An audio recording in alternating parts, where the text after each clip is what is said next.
ஆராமசாமி சாரோட கான்ட்ரிபியூஷன் எவ்வளோ முக்கியமா இருந்திருக்கு அப்படின்னு நினைக்கிறீங்க? அவர் எவ்வளோ ஹெல்ப் பண்ணார் உங்களுக்கு? So one of the starting பாயிண்ட்ஸே வந்து ஆராமசாமி சாரோட புக்ஸ் எல்லாமே நாங்கள் படிச்சிட்டோம். அதில் சொன்னது எல்லாமே வந்து ஷாக்கிங்காக இருந்தது. பட் அது எல்லாமே உண்மை.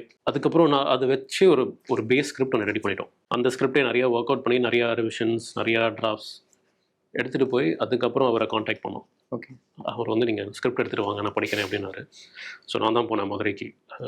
ஸ்கிரிப்ட் புக் எடுத்துகிட்டு போய் நான் போய் அவர்கிட்ட கொடுத்துட்டு நான் படிச்சுட்டு நான் சொல்கிறேன் அப்படின்னாரு. ஸோ அடுத்த நாள் நான் போனேன், படிச்சிருந்தார். ஸோ அந்த ஸ்கிரிப்ட் ஃபுல்லாக மீன் அவர் ஒரு ப்ரொஃபஸர். அண்ட் ஒரு ப்ரொஃபஸர் எப்படி ஆன்சர் பேப்பரை கரெக்ட் பண்ணுவாரோ அந்த மாதிரி அவர் ஃபுல்லாக எல்லாத்துக்குமே நோட்ஸ் வச்சுருந்தார். ஒரு ரெட் பெனில் வந்து எழுதி வச்சுருந்தார்.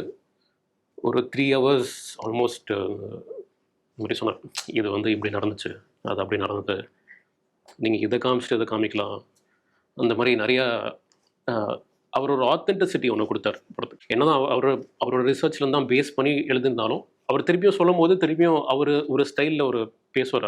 அவர் அங்கேருந்து பார்த்த ஒரு ஸ்டைலில் ஒன்று சொன்னார். அதுலேருந்து நிறையா நாங்கள் திருப்பியும் ரீஒர்க் பண்ணோம். ஸோ அவரோட கான்ட்ரிபியூஷன் வந்து பயங்கரமான அவர் இன்ஃபேக்ட் அவருக்கு இட் வாஸ் அ ஹானர். அவர்கிட்ட இருந்து அந்த கதையெல்லாம் கேட்குறதே வந்து ஒரு